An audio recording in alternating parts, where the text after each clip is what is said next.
आज हम बात करने वाले हैं फ़िलिस्तीनी महिला लैला खालिद की, जिन्होंने हाईजैक किया था एक इजरायली विमान। 29 अगस्त 1969 का दिन था। रोम हवाई अड्डे पर सफ़ेद सूट और सनहैट पहने और बड़ा धूप का चश्मा लगाए एक 25 वर्षीय युवती फ़्लाइट TWA 840 का इंतज़ार कर रही थी। अंदर से वो बहुत नर्वस थी। हॉलीवुड अभिनेत्री ऑडरी हेपबर्न की तरह दिखने वाली ये युवती एयरपोर्ट सिक्योरिटी को झांसा देकर एक पिस्टल और 2 हैंड ग्रेनेड अंदर लाने में सफल हो गई थी। वो ये दिखाने की कोशिश कर रही थी कि वेटिंग लाउंज में बैठे एक और शख्स सलीम इसावी को वो नहीं पहचानती है। ये शख्स popular front for liberation of फ़लस्तीन की चे ग्वारा कमांडो यूनिट का एक महत्वपूर्ण सदस्य था और उस युवती का नाम था Laila Khalid.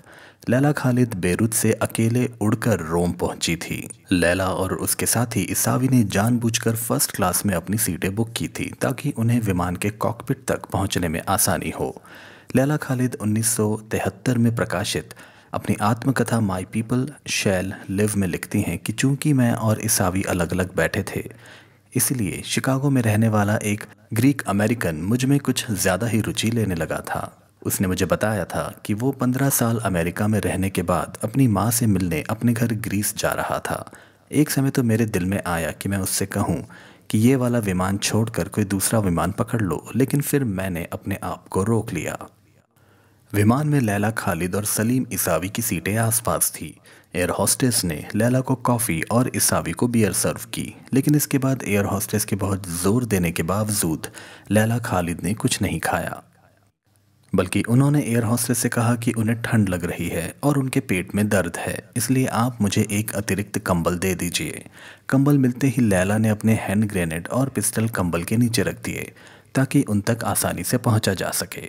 Shoot the women first की लेखिका एलिन मैकडोनल्ड को दिए गए इंटरव्यू में लैला खालिद बताती हैं, जैसे ही विमान कर्मियों ने खाना परोसना शुरू किया, सलीम उछलकर कॉकपिट तक पहुंच गया। उसके पीछे पीछे मैं भी अपनी गोद में रखे हैंड ग्रेनेड लिए दौड़ी और इसी चक्कर में एयर होस्टेस के हाथ से ट्रे नीचे गिर गई और वो ज़ोर से चिल्लाई। तभी मेरी कमर में फंसी पिस्टल मेरी पैंट के अंदर से होती हुई विमान के फर्श पर जा गिरी। मैंने और इसावी ने चिल्लाकर हुक्म दिया कि फर्स्ट क्लास के सभी यात्री और विमान कर्मी इकोनॉमी क्लास में चले जाएं।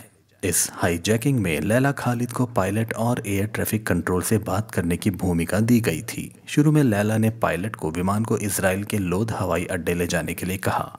इसे अब डेविड बेन गुरियो हवाई अड्डा कहा जाता है। जैसे ही विमान ने इजरायली क्षेत्र में प्रवेश किया, 3 इजरायली मिराज विमान उसके दोनों तरफ उड़ने लगे। इससे विमान में बैठे यात्रियों में दहशत फैल गई। उन्हें लगा कि इजरायली विमान उनके विमान को मार गिराएंगे। लैला खालिद ने लोद के एयर ट्रैफिक कंट्रोल से संपर्क कर कहा कि अब आप हमें फ़्लाइट TWA 840 ना कहकर फ़्लाइट PFLP फ्री अरब फ़लस्तीन कहकर संबोधित करेंगे। विमान के पायलट ने पहले लैला का निर्देश मानने से इनकार कर दिया था, लेकिन जब लैला ने उन्हें अपना हैंड ग्रेनेड दिखाया तो उन्होंने विरोध करना छोड़ दिया।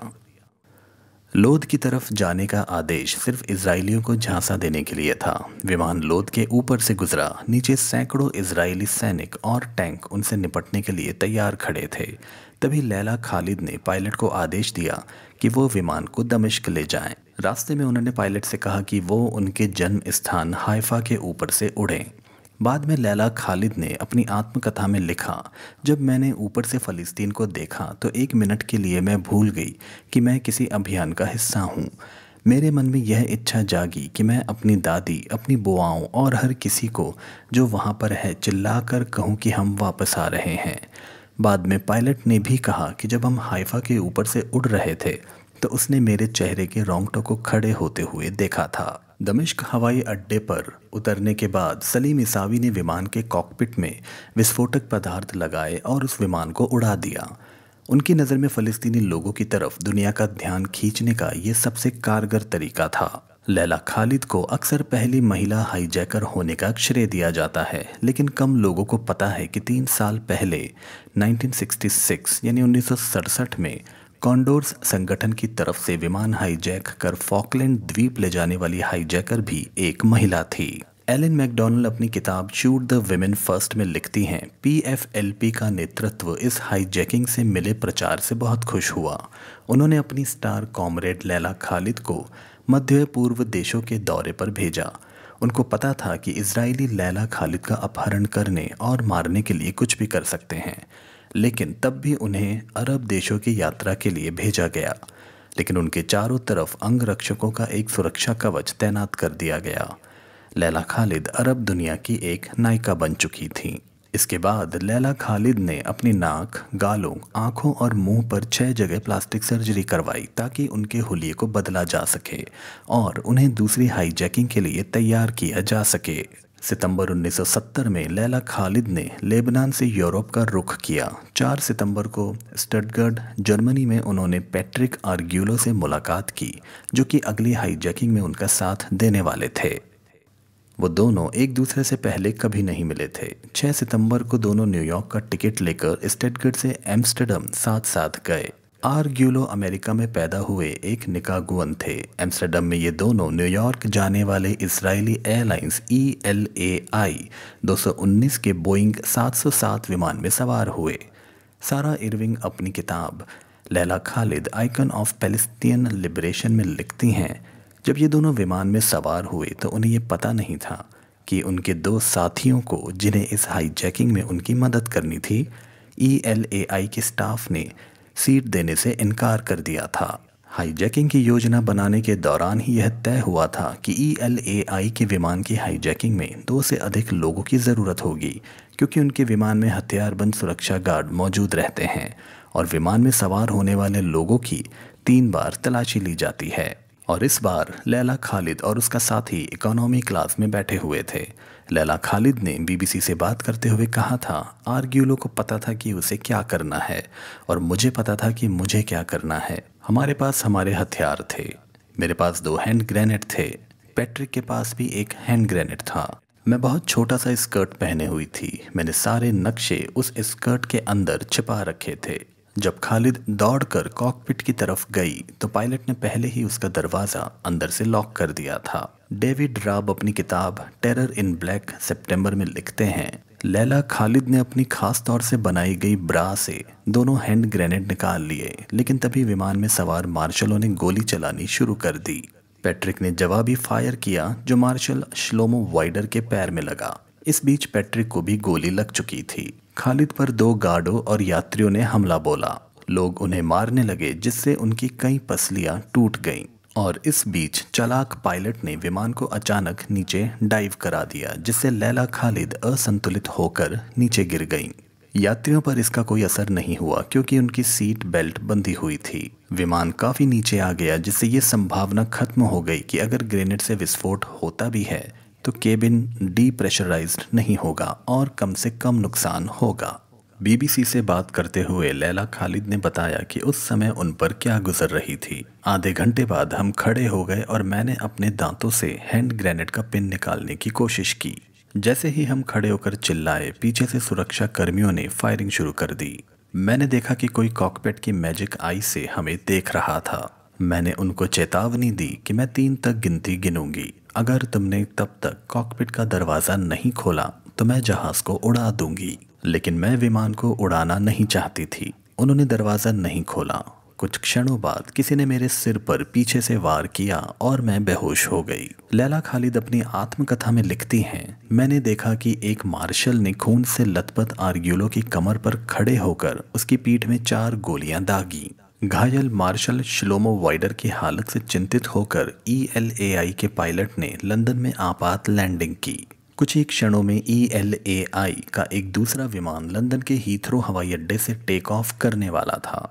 डेविड रॉब अपनी किताब टेरर इन ब्लैक सितंबर में लिखते हैं, आर्ग्यूलो पर गोली चलाने वाले मार्शल बार लेवाव को जहाज के हैच से उतारकर दूसरे ELAI विमान में चढ़ा दिया गया ताकि वो ब्रिटिश अधिकार क्षेत्र से बाहर निकल जाए और उसे आर्ग्यूलो की मौत का जिम्मेदार ना ठहराया जाए। लैला खालिद को कुछ यात्रियों की टाइयों की मदद से बांधकर जबरदस्ती विमान के फर्श पर लिटा दिया गया। लैला खालिद का भाग्य अच्छा था कि इजरायली सुरक्षा बलों ने उन्हें बंदी नहीं बनाया और ब्रिटिश पुलिस ने उन्हें गिरफ्तार किया।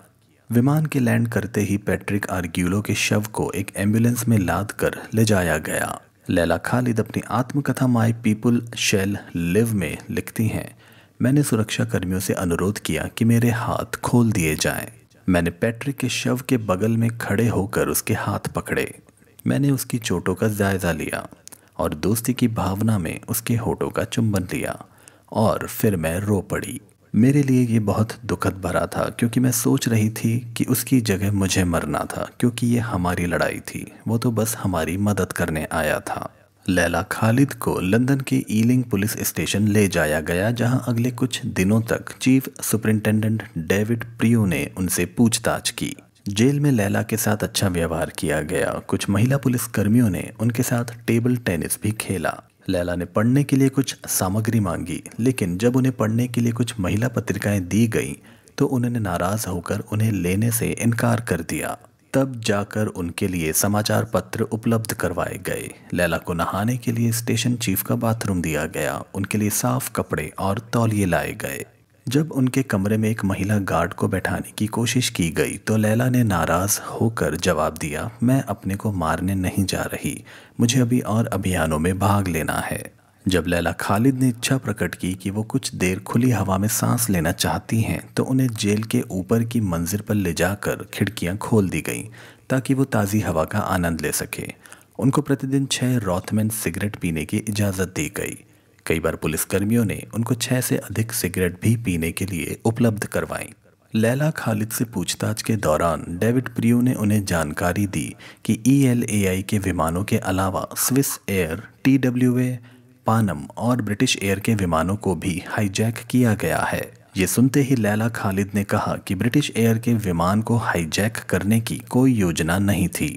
फ्रियो ने उन्हें बताया कि 9 सितंबर को बहरीन से लंदन आ रहे ब्रिटिश एयर के विमान को हाईजैक कर जॉर्डन में डॉसन फील्ड में ले जाया गया है। लैला खालिद ने जब उनसे पूछा कि उनकी मांग क्या है तो फ्रियो ने जवाब दिया, वो आपकी रिहाई चाहते हैं। 28 सितंबर को पुलिस गार्डों ने लैला को रोते हुए देखा।